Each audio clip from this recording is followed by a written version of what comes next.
5, Applied Research Methods in Sport and Exercise Science. This is assignment 2, video 1.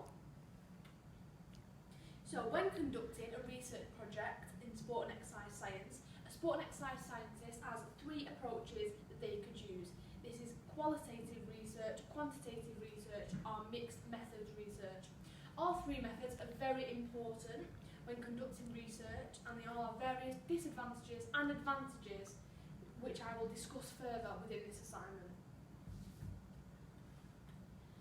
So the first one, what is quantitative research? This is numerical data that is collected.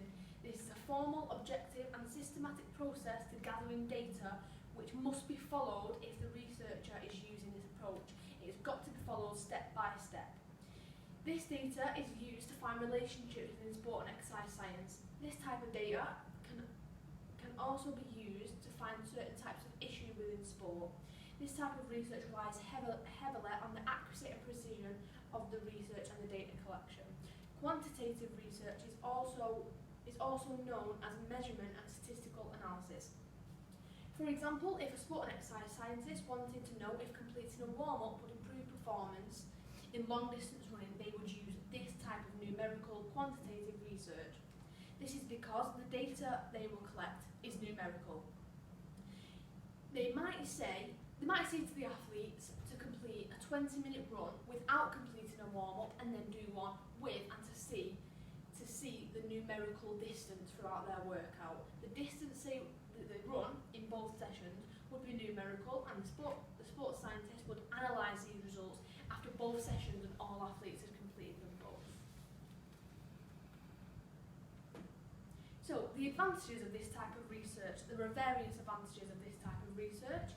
The main advantage for using this research method is that it's very useful when researching large groups of people and athletes.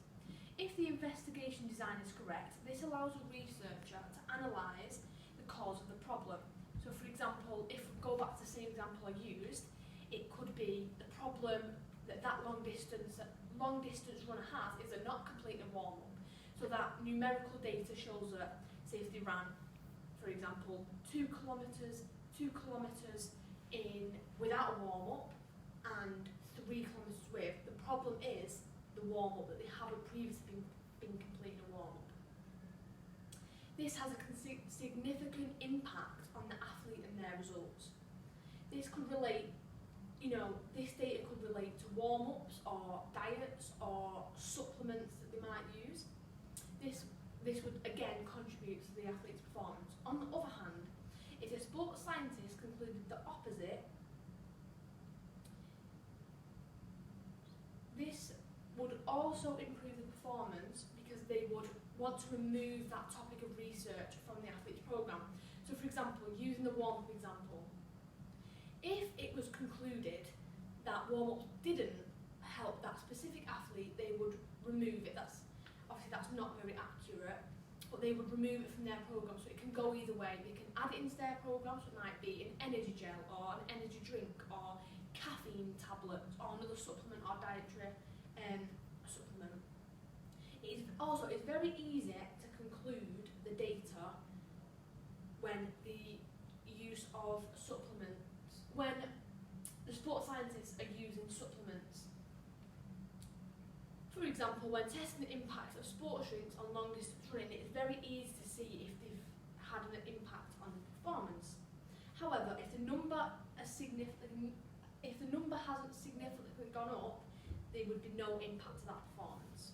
So the disadvantages of this type of research. There are also various disadvantages to completing this research approach. If the sports scientist uses a larger sample size with people from many different backgrounds, the findings will be too general. This will lead to a less specific knowledge from a wide variety of the population. This is compared if you was to examine a specific single sporting population. Right, for example, if a sports scientist was to complete research on the impacts of sports drinks on long distance running, they would have to use a sample of people with experience with long distance running. Participants would have to be very specific, and that would be difficult to find. However, if the researcher just used a random set of people to take part in their study, the findings would be too general, because you'd have one person who maybe alright at long distance running, maybe someone who's never ran more than 800 metres in their life, and the findings would be very wobbly. This would impact the reliability of the results if the researcher needed a specific group.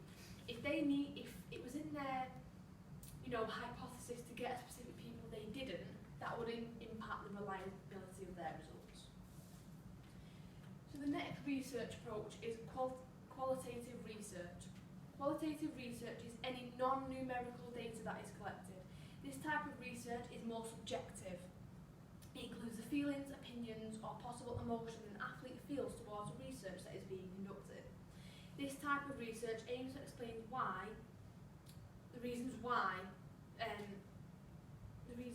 explain why and the reasons behind the research. This is different to quantitative because the research aims to conclude how many or exactly what happened within the research in terms of numbers that back it up. This type of research is inductive research. This means that the data collected is used to give explanations for certain things or to create theories from different elements of performance.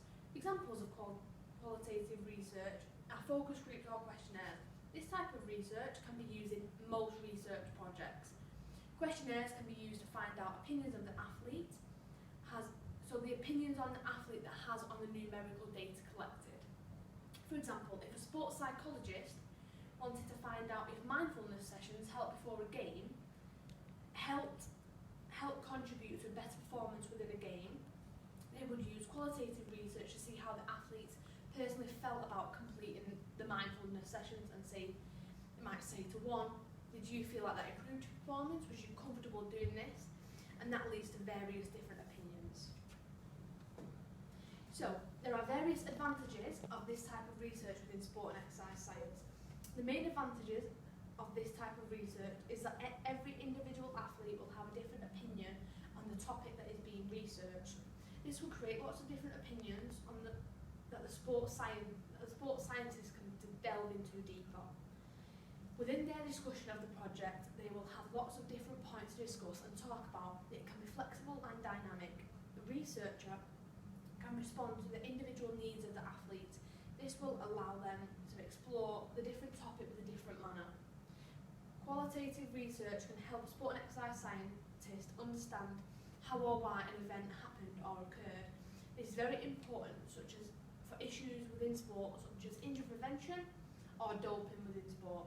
Adaptable research can allow for changes to be made, and this then leads to data being analysed further, which helps overall sport field to improve. And this leads to the focus of the research being widened. Overall, this type of research can lead to very big changes within the sport industry, community, the economy of sport, and it can help improve overall sporting experience. However, this type of research does have disadvantages.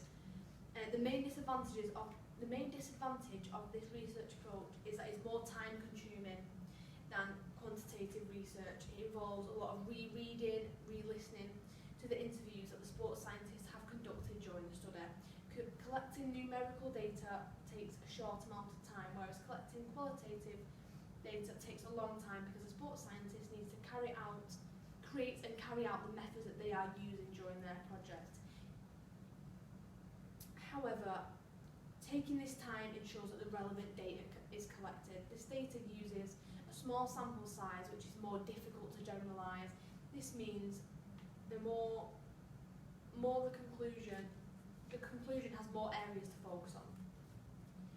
So the last approach to research that a sport and exercise scientist can take is a mixed methods research.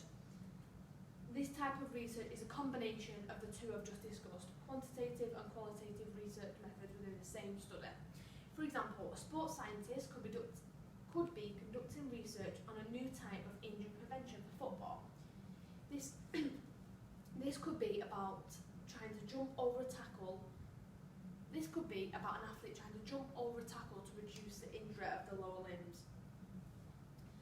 The researcher would use quantitative research to measure how many injuries occurred when the athlete jumped, and they would also measure how many injuries occurred when the athlete did not try to jump over the tackle that was incoming. This data would be numerical. Also, they could use qualitative research to ask the opinions of the football players who use this technique. They could use a questionnaire or a focus group to ask them various questions. Questions could include: do you feel that this technique will prevent an injury from occurring? How do you feel when completing this technique? Do you think that completing this technique will overall improve your performance? Do you think that this injury prevention technique is easy to complete in a game situation? And how confident do you feel with actually completing this technique within a game? So the advantages of using a mixed methods research approach. An advantage of this is that it combines the benefits of quantitative research and qualitative research. This means that any areas of research that have been missed by one method are picked up by the other one. This means that the strengths of one approach are used to cover the weaknesses of the other. The main advantage of using mixed method research is that most of the time it leads to stronger conclusions. The data collected by both types of research can be used to back each other up. For example, opinions and the way the athlete feels about certain topics can be backed up by numerical data that has been collected. For example, if a sports scientist wanted to test if sport drinks contributed to a faster time when sprinting, they could use a mixed methods research approach. They could collect numerical data on how fast the athletes ran, and with and without sports drinks. If the data was to show that 90% of the athletes sprinted faster with a sports drink, they could use qualitative data to back up this point. They could ask the athletes how they felt when they were sprinting, and if they believe that it actually did improve, or if it was a placebo effect, or if they didn't like it, or if it made them feel sick. You know, each individual athlete will have a different opinion. No two will be the same.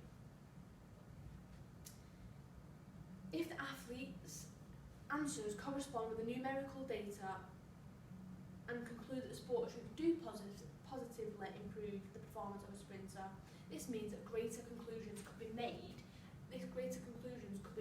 about sports drinks within the sport industry, within sprinting, within athletics, and this could carry across to other sports. So the disadvantages of mixed methods research. The sports scientists will have to spend more time completing this research because they use both approaches. This type of research is also very time consuming because of the extensive data collection that is needed. A researcher may not have the skills to complete both. This means that external help will be required to help out the researcher. This would involve more time and possibly more money being spent on this research project. Due to the fact that they're using both research methods, the sports scientists would tend to require more equipment for the research. Instead of buying just one set of equipment or one research tools, they would have to buy two. This is for both sets of research. This means that more money